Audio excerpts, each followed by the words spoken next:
ನಿನ್ನ ಬದುಕಿನ ಪುಸ್ತಕದಲ್ಲಿ ನನಗಾಗಿ ಒಂದು ಪುಟವನ್ನು ಮೀಸಲಿಡು. ಅಂದದ ಚಂದದ ಕಥೆಯನ್ನು ಪುನರಿಸು. ಬರೀ ಸುಖವನ್ನು ತುಂಬಿ ಕಹಿಯನ್ನು ಕಾಣದಂತೆ ತೆಗೆದುಕೊಂಡು ಹೋಗುವೆ. ಒಂದಿಷ್ಟು ಬದಲಾಗುವ ನೆನಪಿನ ಕಥೆಯನ್ನು ಬರೆಯು. ಒಂದೇ ಒಂದು ಮುದ್ದಾದ ಮೀಸಲು, ನಿನ್ನ ಅಮ್ಮ. ನಿನ್ನ ಬದುಕಿನ ಪುಸ್ತಕದಲ್ಲಿ ನನಗಾಗಿ ಒಂದು ಪುಟವನ್ನು ಮೀಸಲಿಡು. ಅದೇ ಪುಟದಲ್ಲಿ ನಿನ್ನ ನಗುವಿನ ಸೌಂದರ್ಯ, ನಿನ್ನ ಕನಸುಗಳ ಚಂದ, ನಿನ್ನ ಮನಸ್ಸಿನ ಮೃದುವನ್ನು ಬರೆಯು.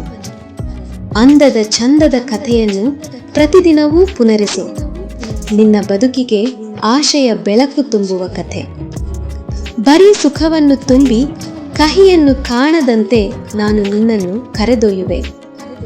ನಿನ್ನ ಕಷ್ಟಗಳು ಬಂದಾಗ ಅವು ನಿನ್ನ ಮನಸ್ಸನ್ನು ನೋಯಿಸದಂತೆ ನನ್ನ ಪ್ರೀತಿ ಮತ್ತು ಧೈರ್ಯದಿಂದ ನಿನ್ನ ಕೈ ಹಿಡಿದು ನಿಲ್ಲುವೆ. ಒಂದಿಷ್ಟು ಬದಲಾಗುವ ನೆನಪಿನ ಕಥೆಯನ್ನು ಬರೆಯು. ಕಾಲ ಬದಲಾಗಿದರೂ ಪ್ರೀತಿ ಬದಲಾಗದ ಕಥೆ. ನಿನ್ನ ಬದುಕಿನ ಪ್ರತಿಯೊಂದು ಹಾದಿಯಲ್ಲೂ ನಿನ್ನ ಜೊತೆಗೆ ನಿಂತಿರುವ ಪ್ರೀತಿಯ ಹೆಸರಾಗಿ ಉಳಿಯುವೆ. ಒಂದೇ ಒಂದು ಮುದ್ದಾದ ಮೀಸಲು, ನಿನ್ನ ಅಮ್ಮ.